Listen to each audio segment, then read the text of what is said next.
Good evening সকলোকে। আজি মই আহিছোঁ বিবাহ দুৰ্গা পূজাৰ কালেকশ্যন চাবলৈ।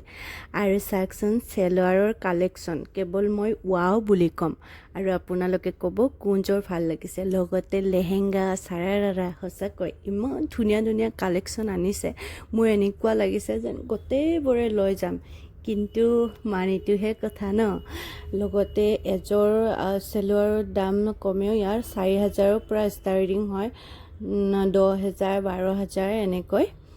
বহুত বেছি ভাল লাগিছে। আৰু লগতে সৰু বাচ্চাৰো ইয়াত লেহেংগা তাৰপিছত চাৰাৰা বহুত ধুনীয়া ধুনীয়া কালেকশ্যন আনিছে পূজাৰ কাৰণে। মই ভাবিলোঁ চাই যাওঁ, যদি ভাল লাগে কিবা এযোৰ পূজাৰ কাৰণে লৈ ল'ম।